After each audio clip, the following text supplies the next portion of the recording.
Hello again, guys. Welcome back. It seems like it's been a while, but it's only been a couple of weeks.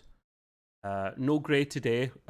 He's under the weather. He's not feeling great at the moment, so he's taking some well earned rest. But he will be back sooner rather than later. But we did not want to let the people wait. We wanted to get a review out. So this will be shorter than our usual deep dive because while I can talk, I don't have anyone to talk again, so it's only going to be so long, I guess. Uh, this is the start of season 3 of Picard, um, episode 1, The Next Generation, which right off the bat is a great title. Now, absolutely loved this episode. It was a great start, very solid start. Gray's put some notes in here that I will cover, of course, so he's here in spirit, kind of. Um, and we'll kind of just break it down a little bit, give my 2 pence worth on it.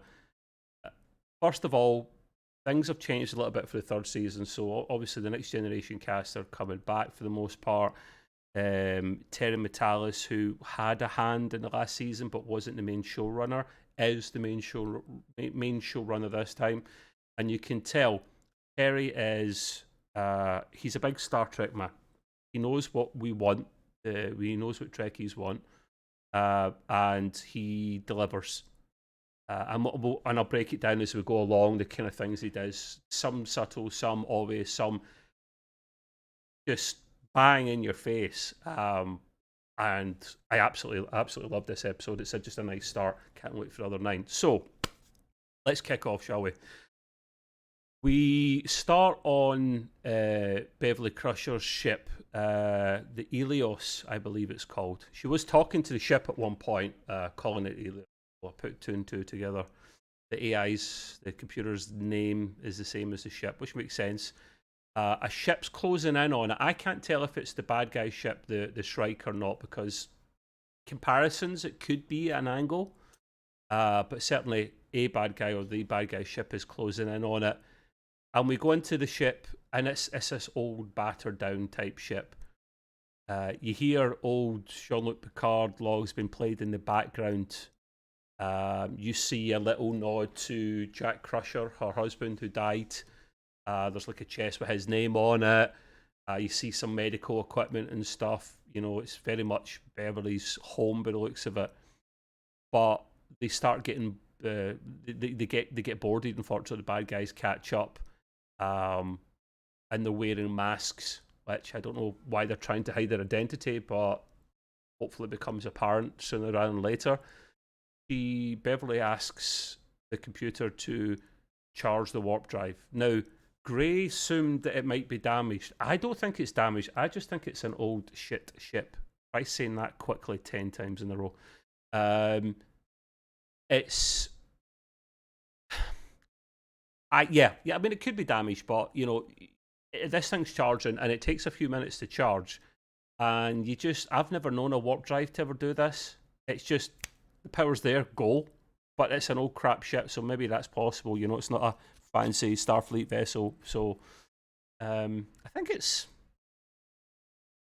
I think it is a Starfleet vessel, possibly, but a really old one. I've never seen that type before, so I really couldn't say. She has a little kind of firefight with the bad guys. She kicks ass a little bit, to be fair. You know, she takes out the 2 bad guys that boarded. She vaporizes them with the old phaser, but she takes a shot, takes a phaser shot, so she's bleeding out a little bit. This whole time, she has to try and escape, so she locks someone in a room. You don't see who it is, you just hear an English accent. We're assuming at this stage it might be the son we thought could be between her and Picard. And he's let me out, but you know, she's kind of trying to escape. So she also uses an encrypted message and sends it to Picard, saying don't trust anyone, don't trust anyone. And then the ship jumps to warp and leaves the bad guys. I don't know why the bad guys don't follow. Maybe they did, but you don't see them following. And that's the opening scene, but we do get new credits, but they're minimal credits, which is great because sometimes I like this minimal credit stuff. Unless the credits are excellent, I don't want credits. These are minimal, They have got the Next Generation Blue font. They also have the Next Generation movie music mixed in with a brief little Picard theme music. It was perfect. It was just right, just what we wanted actually. Um, we then move on to the Chateau Picard, his little vineyard place, and you see him staring at a painting of the Enterprise D. She notes as his favourite. Now, I this is a stunning painting, by the way. I want this painting, man. That was on this canvas. It looks stunning, like absolutely gorgeous. I'm not a big art guy, but see when I see that, I appreciate what went into it because it's of a subject that I'm interested in. He's there with, never remember her name, the Romulan housekeeper chick that he got with. This obviously seemed to be an item now. He does say that they're doing some spring cleaning, and apparently spring cleaning isn't a thing on Romulus, or when Romulus was about. Romulus don't spring clean. Learned something new today. He wants to give the painting to Geordi, who's partly Geordi LaForce, who's in charge of the Fleet Museum. Now, the housekeeper at the time, she says to one of the servants, not servants, I guess you don't have servants then, one of the member of the household that are cleaning up, don't actually get rid of that. That's a good picture. Just leave it be, please. And they're just reminiscing, Still at the Chateau Picard later that same evening, we presume. He's writing. It looks like he's talking about wanting to do his memoirs, and he's actually writing them up with old style pens that you dip in the ink, which is a nice little touch. Some things are old and traditional even in the future. And here's the old kind of beeping from the old comm badge from the TNG era. So what the? This, he hears it several times, and he asks his in-house computer AI system what that is, and he tracks it down because they're doing spring cleaning. They hadn't been doing spring cleaning; they would have been screwed. But they were doing some spring cleaning, including all his uniforms and stuff. Little TNG musical note when he opens the box that he's got his old uniform in it. He finds the old comm badge as well. He's asking the computer, what the hell is going on here? And the computer's saying it's an encrypted message. And he's like, why encrypted message in an old school comm badge from 20 years ago? And then he kind of, whatever reason, he something clicks in his head and he's like, Myriad. Okay, computer, open it with Myriad protocol, blah, blah, blah. It seems to be kind of locked down. This unlocks it, and here's a message that Beverly sent in the first place, which he's like, don't trust anyone. And she mentions, now I could have got this wording wrong, Hellbird. Seems to be some kind of coded message. Excuse me while I wet my whistle. So yeah, he seems horrified and a bit distressed, understandably. Now, things start getting great and amusing, and just the chemistry brilliant. Riker is back, of course he is, and he's on the sauce. And I don't mean this sauce, I mean the alcoholic sauce. He's at the bar, and he sees a lot of old Enterprise models behind the bar. Different kinds, but there's quite a few Enterprise D models left. And he's like to the barkeeper, why is there so many Enterprise D models left? And she turns around and goes, no one wants the fat ones. And Gray, this is a note to you, my man. Gray, he loves Enterprise D just like I do, but he agrees it's a fat boy. Nothing wrong with fat boys, Gray, is what I'll say to you, right? Okay. Plenty of padding to keep you warm. Don't knock it. So Terry's heard you, Gray, and Gray had a chuckle at that one. But Riker's horrified a little bit. He's like, oh, hey, wait a little minute. And he says you better just leave the bottle while you're there while he drowns his sorrows. Hard meets up with one of those old boy hats, the cap things that kind of come out a little bit. Not like this, like the old boy caps, that they wear. The bunnet, I don't know what it's called. And he tells Picard, can you believe what they're saying about the Enterprise D? And Riker turns out the young lady and he goes, the galaxy class to you, young lady.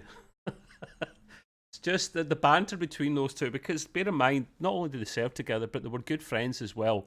You know, they've got such an understanding, those two, and they're friends in real life as well. So, it's great to see those two. It really one of the better pairings in Star Trek, I think.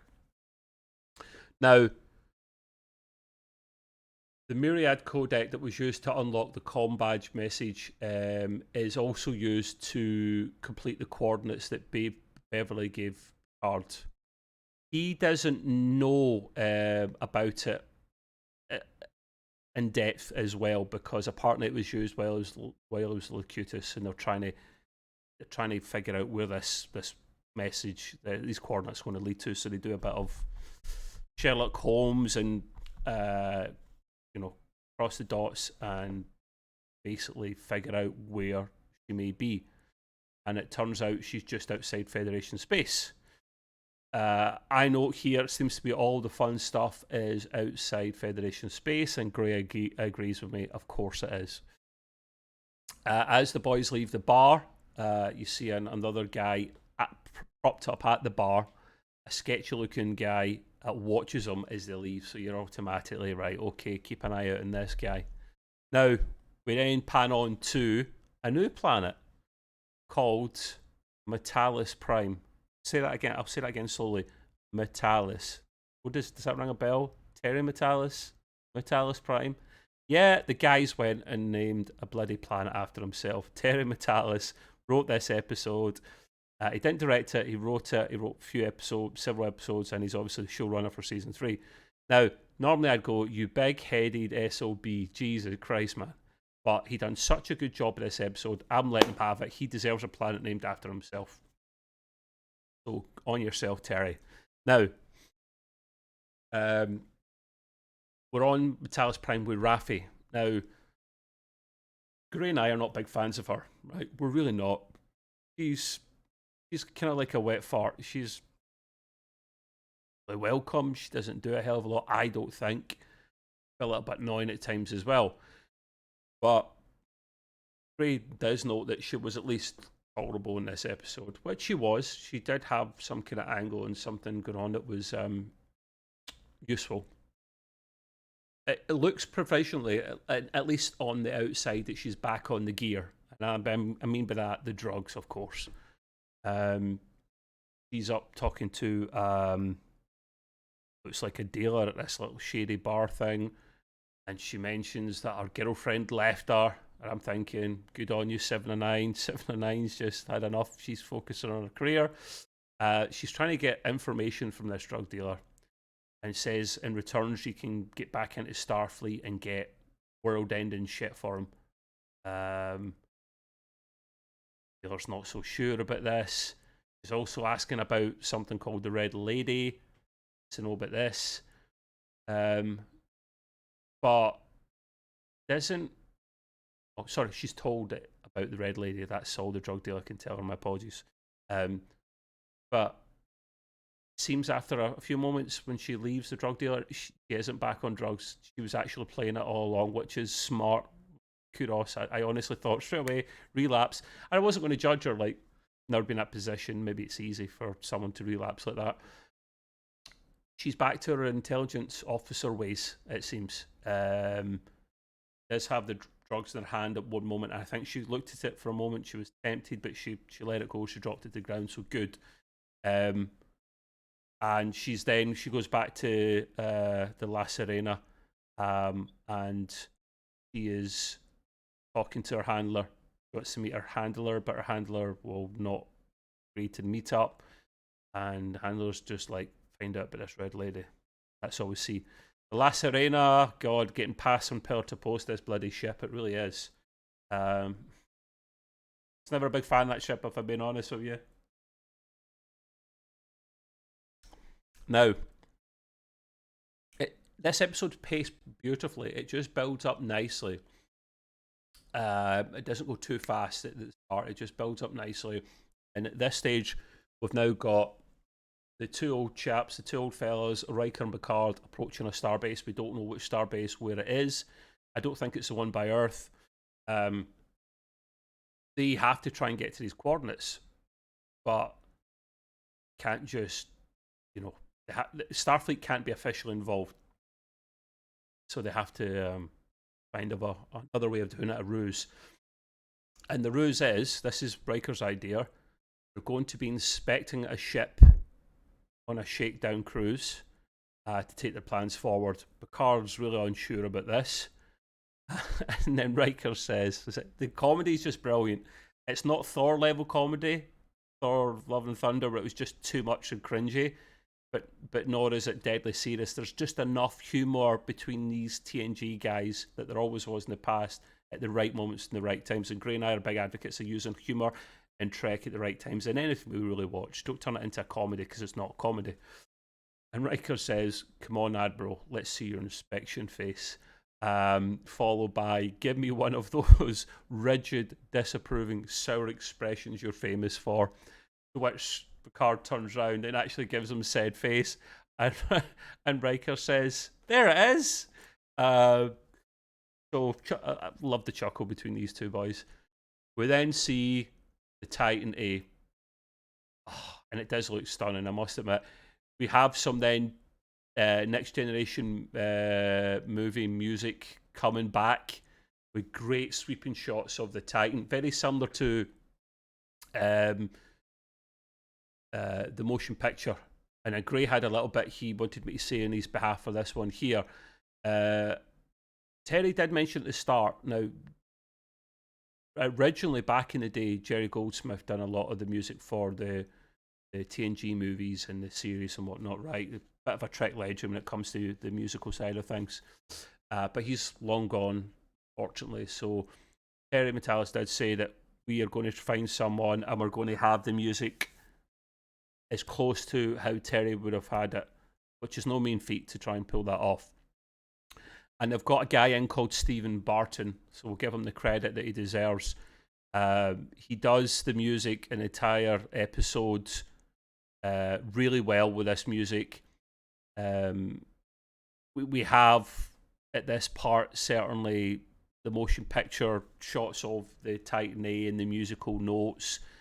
And we hear the TNG theme at one point as well. We were both cheesing and beaming at shots of the Titan A because it looks stunning. And even the scenes in the bridge leaving the dry dock were all accompanied by the Enterprise theme from the motion picture.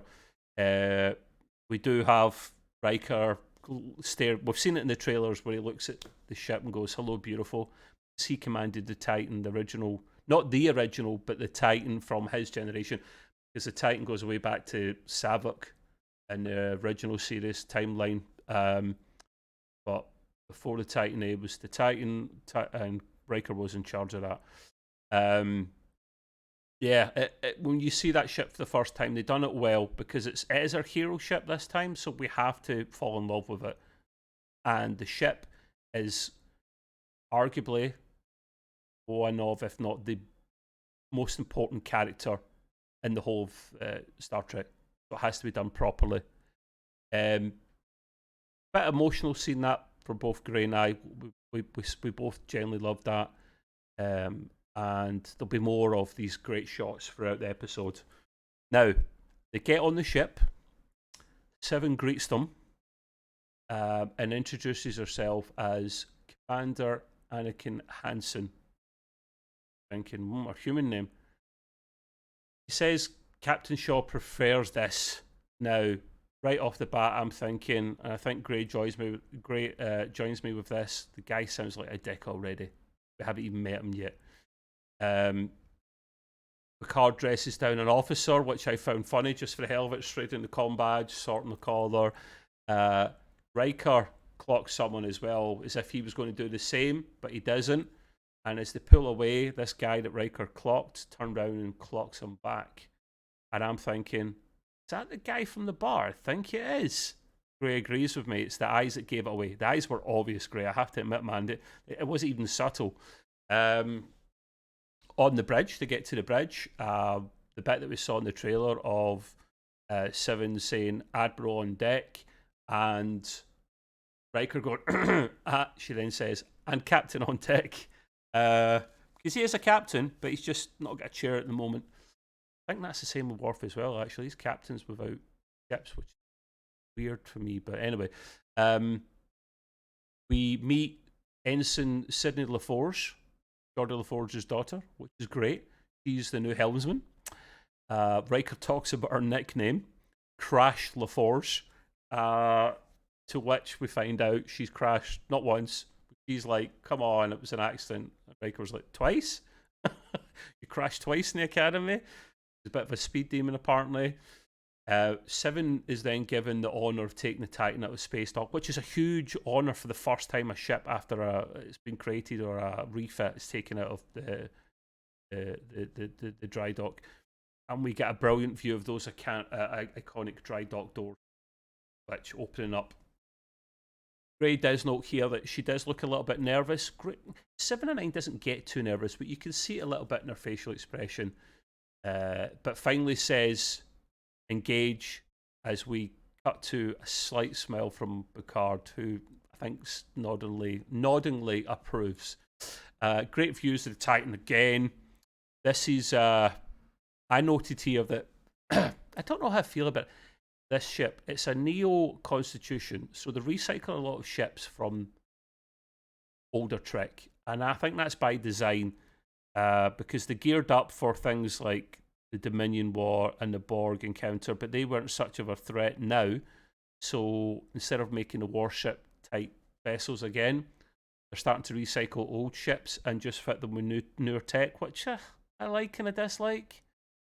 You want to see new stuff, but I have seen some brilliant iterations of some of the ships, which we'll probably talk about refit ships or something special. But I do like the Neo-Constitution, but it looks like it's been on a lot of carbs. It's chunked out quite a bit. It's got a big fat lower half of the ship, bit chunky, but it's brimming of tech. This thing, it's the latest model, so it's decent.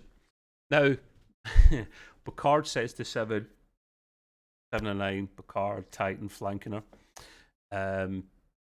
Picard says to 7 that shouldn't we let engineer know that we're going to hit warp 9.99 right off the bat.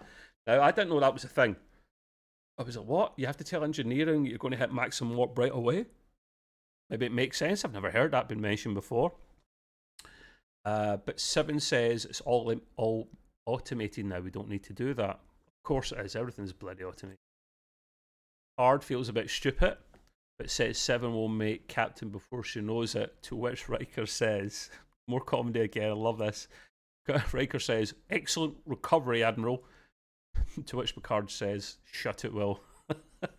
just a good chuckle, man. I really enjoyed that. But and let's say engage, and they're off. Great exchange between the characters. Great notes here, which I love. Now, Dick, sorry, I mean Shaw, that's what he is at this stage, and it gets worse, is being very rude to the guys. They come into Riker, 7, and Picard all come into the meeting, the lounge, to have dinner with Captain Shaw. Captain Shaw is already tucking into the grub. That's rude. You don't do that, do you? And they all sit down. 7 introduces them, and Shaw's like, you don't need to introduce me to these guys. The reputation precedes them. They're all sitting down, munching away, and Riker says, we're going to be changing course. And Picard says, then after we've changed course, we're going to DS4. Cool to see there's another deep space station being announced, but not the main one we wanted to see. 7 saves his bacon by saying, I think the Admiral means DS11. Shaw then says, no. Right off the bat, just no. And Riker looks horrified, man. He looks like he's not happy. And I'm just thinking, can someone just kill this arsehole already? I think Shaw will die pretty quickly. I've got a funny feeling. And I can't wait. Just let the big boys with the big boy pants do their job. Picard reminds Shaw that he's an admiral. With all due respect, he says. but Shaw says that he's a retired admiral and Riker is a captain with a chair. Now, he's not wrong. He's not wrong, but some things you just, some things you just don't say. Now, at this stage here, obviously it's not going too well. Shaw talks about Seven's loyalties to ex-Borg, and Riker literally has to put him in his place. You know, he's just like, hey, that's enough of that. It's enough. Shaw cheekily, on the way out of the room, pats Riker on the shoulder on the way out, and Gray also hates this guy. He's just an a-hole. Gray notes here. He is. I mean, this guy needs to die quickly, please, and let the big boys get on with it, and the big girls. Now, we're back with Raffi on the La Sirena again. She's trying to find out at this stage, to do with the Red Lady, she's trying to find out who took experimental weapons from the Daystrom Institution, the very famous institution. And the handler she's speaking to on the view screen, who she doesn't see or properly hear, basically says, just find the Red Lady. Just find the Red Lady. I'm not agreeing to meet up. Nothing's happening. Just find out who this Red Lady is. Which she definitely gets involved in trying to find out who the Red Lady is later on. Back on the Titan, hero ship time. Picard and Riker are sharing bunk beds. And I'm just thinking, what the F, Shaw, you are a dick. Picard is humiliated. It reminds Riker of his academy days, but he doesn't remember having to he doesn't remember having to get up so much to pee. Old age hits us all, my man. Seven calls the boys to the ops lounge and asks them what the hell they're up to. You know, and then you've got Riker going, that's no way to be speaking to an admiral, what's your kind of tone, that kind of thing. And then Seven says, I'm not speaking to an admiral, I'm speaking to a friend, which is true. I mean, he is retired as well, so you maybe get away with that side of things. Picard kind of relents and is like, right, okay, I'll tell you what the plan is. But Seven doesn't seem to be too happy where she is at the moment. She says Picard and Janeway convinced her to join Starfleet, but she's just, when she was a Federalist Ranger, she could go and do her own thing. You know, but now she's got a captain as a dick and all these regulations and rules. She's really not happy. Gray loves a little Janeway name drop, so do I. I wish we could see Janeway in this series. I want to see a live action Janeway series. She needs to be involved again. She is one of, if not my favourite. I think I said she was my favourite captain. Just because I love Voyager. I'm biased. Now, Seven disobeys orders as if now warped to the Ryton system just outside Federation space. And it looks nasty out there. There's a nasty looking nebula. Is there always nebulas, man? Always. And she's arranged for the officer guarding the shuttlecraft, the shuttle bay, to let them take to take a break so they can take a shuttlecraft out. So she's on their side already, which I absolutely love. It turns out there's a ship in the nebula running on low power settings. So Seven arranges for them to take a shuttle bay to Beverly's ship, the Ilios, as we know the name of. We pan to Shaw. He's then woken up and he's pissed off after seeing where they are. And Gray, I mean, to be fair, I'm going to back up Gray's comment that he mentions here. For once, Shaw has every right to be pissed. He does. You know, you don't disobey an order like that, your captain, whether you're a dick or not. You know, you're the person. Seven's just going to come off worse, basically. And he comes over to the bridge, and he is just like in shock of what's actually happened. But I think he's also not surprised. But he's basically saying to Seven, "You're basically done," that kind of thing. It's been his usual dicky self. Now,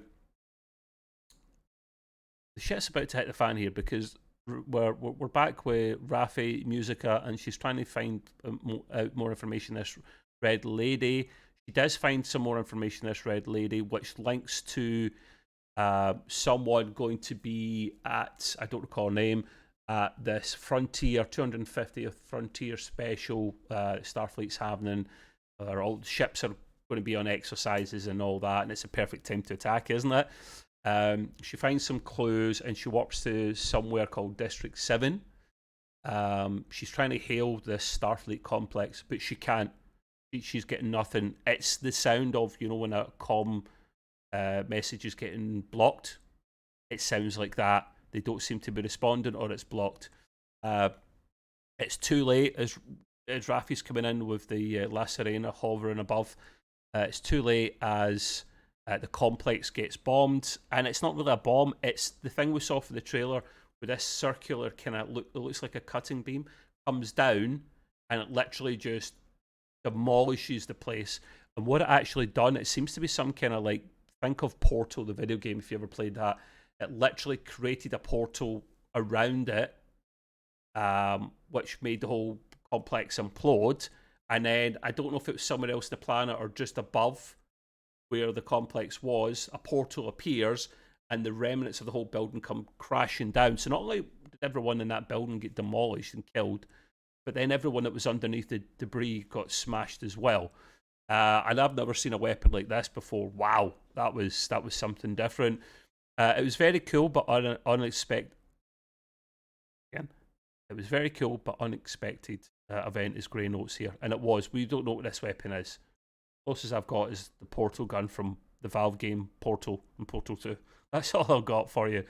Kind of closing in on the episode here at this stage. We have Picard and Riker on Beverly's ship, the Ilias. Picard finds Beverly in a stasis pod, and he could tell from the readings that, her life signs are kind of low. Riker's saying, both get their phasers ready. Riker's saying his knees are shot and Picard's hands are still are stiff. So as long as they don't need to shoot or run, it's all good. These old boys are feeling their age, but still don't mess with two of Starfleet's finest. Riker says, Captain, he says it's old habits as he sees phaser burns everywhere. Talking about Beverly, she's up to her old self. There's no doubt that she's a great doctor, but she's also a great shot as well. Someone comes up with the old phaser behind Riker, catches him off guard. We're then seeing Picard on the bridge, looking at the stasis pod again of Beverly. And he actually calls out to Riker, his Grey Notes here. I missed this part, number 1. Totally missed that part, Grey, so nice one, man. Just old habits and that, but then the person with the phaser to Riker's head marches him onto the bridge, and it looks like it's Picard's son, because we hear the English accent, and Picard's trying to convince him, listen, we're on your side here, we're come to see what's going on with Beverly, let's try and get out of here, The alarms go off in the ship, it looks like the bad guys have found them, and then the strike comes in with a slow shot, and you get that very bad guy type, hairs in the back of your neck type music, And what is it with this strike, this ship? It looks like one of those, what those little, they're not ants, like those beetles with the little pincer things in front of them, but it's also got these big claws as well. And I'm like, what practical use, what is it wrong with ships and bloody claws and these, what practical use has this got at all? I'm thinking to myself. It looks intimidating, but it just can't be practical at all, this thing. Now, it does look the business, but we don't really see any more than that. The kind of episode ends, and we get the credits with the TNG movie music, and it's glorious, and Gray absolutely loves that as well. It's kind of a shame that I couldn't jump into the second episode right away, but and I would have as well. I would have. So I really can't wait for next week. I just hope there's no pauses or breaks between it. Just go straight for 10 weeks. I gave it an 8.5 out of 10. I was close to 9. It could very well be a 9. Gray gives it a 9 out of 10. The music he notes here pushes it up half a point. So yeah, great first stat. Great. I'm sure you'll listen back to this. I told you it was going to be okay, man. You were hesitant. Gray's been damaged more than others with season 1 and 2 of Picard, but it's like you or I being a writer and writing for Star Trek. We know what Trekkies want. Terry Matalas is a massive TNG Star Trek guy. He gave us what we wanted. From the little subtle musical cues to the sweeping shots of ships that we like, and there's plenty of them. The Titan A does look stunning. Brilliant episode overall, first time. Really enjoyed it. Sorry it's a bit shorter than usual, guys, if you're used to it. It's just without anyone to bounce against. It's a bit more difficult, but maybe this is a little bite-sized episode for you for once. We will be back next week. Certainly, if Gray's still a bit unwell, I will definitely be doing a review again because I enjoyed talking about this. But of course, the usual call to arms. We do appreciate any follows on Twitter as well. That's where episode updates are always posted online at the Trekway on Twitter. Wherever you listen to your podcast, we just search for us at the Trekway if you want an audio format. And of course, on YouTube, is of course thumbs up and subscriptions are always welcome. But just as important, if not more important, is comments below. Comment what you liked, you disliked, what you would like to see in any specials we do on Star Trek. We like doing them as well. And don't forget Gray's podcast as well, the Gray's Green Room, which talks about entertainment in general, like DC, Marvel stuff, all that goodness is in there too. He can be found at Gray's Green Room on Twitter, searching on any podcast platform you listen to, and on the YouTubes. And yeah, with that, we will. I will bid you a goodbye, and we'll see you next week. Take care. Bye bye.